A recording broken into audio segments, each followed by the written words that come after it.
குடியுரிமை பெற்று தருவதற்கு நமது அரசு நடவடிக்கை எடுக்க வேண்டும் என்று விடுதலை சிறுத்தைகளின் சார்பில் கோரிக்கை வைக்கின்றோம்.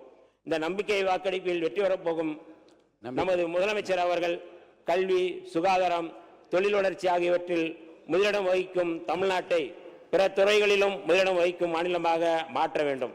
கடந்த திராவிட மாடல் அரசு திமுக அரசு முன்வைத்த காலை சிற்றுண்டி திட்டம், மகளிருக்கான உரிமை திட்டம், நான் முதல்வன் திட்டம், தமிழ் புதல்வன் திட்டம் இந்த ஆட்சியிலும் தொடர வேண்டும் என்று விடுதலை சிறுத்தைகளின் சார்பில் நாங்கள் கோரிக்கை வைக்கின்றோம்.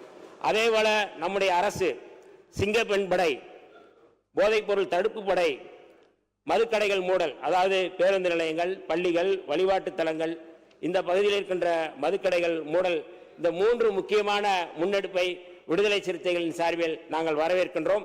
2 யூனிட் மின்சாரம் 5 ஆண்டுகளும் தொடர வேண்டும் என்றும் விடுதலை சிறுத்தைகளின் சார்பில் நாங்கள் கோரிக்கை வைக்கின்றோம்.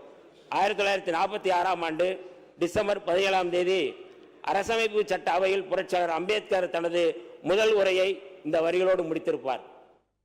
இந்த அவையை தமக்கு அளிக்கப்பட்டுள்ள இறையாண்மை மிக்க அதிகாரத்தை அறிவார்ந்த முறையில் பயன்படுத்தும் என்பதை நாம் நமது நடத்தையின் மூலம் நிரூபிப்போம். அதன் மூலமாக நாட்டின் அனைத்து தரப்பினரையும் நம்மோடு அழைத்து செல்ல முடியும். ஒற்றுமை எட்டுவதற்கு இதை தவிர வேற வழி இல்லை. நன்றி, வணக்கம். தமிழ் வாழ்க, ஈழம் வெல்க, தந்தை பெரியார் வாழ்க, புரட்சியாளர் அம்பேத்கர் வாழ்க, எழுச்சி தமிழர் வாழ்க. நன்றி, வணக்கம். மாண்புமிகு உறுப்பினர் ஆமு ஷாஜகான் அவர்கள்.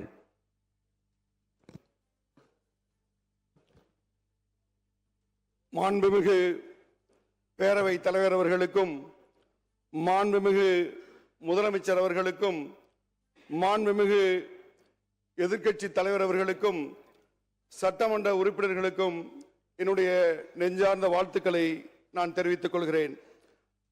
மாண்புமிகு பேரவை தலைவர் அவர்களே, தமிழ்நாடு சட்டப்பேரவையிலே முதன்முறையாக உரையாற்றுவதற்கு எனக்கு வாய்ப்பளித்தமைக்காக உங்களுக்கு நெஞ்சார்ந்த நன்றியை நான் உரித்தாக்கிக் கொள்கிறேன்.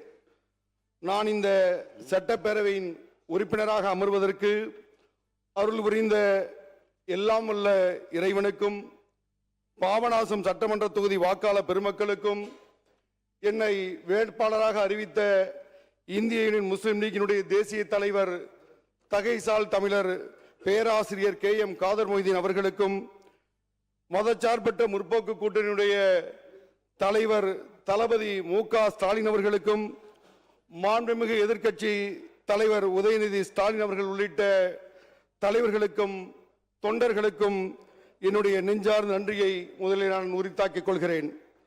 நடந்து முடிந்த சட்டமன்ற தேர்தலில் மகத்தான வெற்றி பெற்று முதல்வராக பொறுப்பேற்றுள்ள மாண்புமிகு தளபதி ஜோசப் விஜய் அவர்கள் இன்று நடைபெறும் நம்பிக்கை வாக்கெடுப்பில் வெற்றி பெற வாழ்த்துக்களை தெரிவித்துக் கொள்கிறேன்.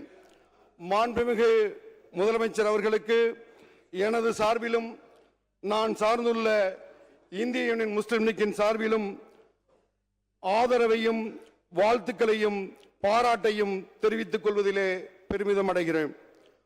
ஒன்றிய பாஜக அரசு மற்றும் ஜனநாயக விரோத சக்திகளின் சித்து விளையாட்டில் தமிழ்நாடு சிக்கிவிடக்கூடாது என்ற அடிப்படையில் இந்த அரசு பெரும்பான்மை நிரூபிக்க ஆதரவு என்ற ஒரு சிறப்பான முடிவை இந்திய யூனியன் முஸ்லிம் லீக் எடுத்திருக்கிறது. அருள்மறை திருக்குரான் சொல்வது போலவே ஆட்சிகளுக்கெல்லாம் அதிபதியான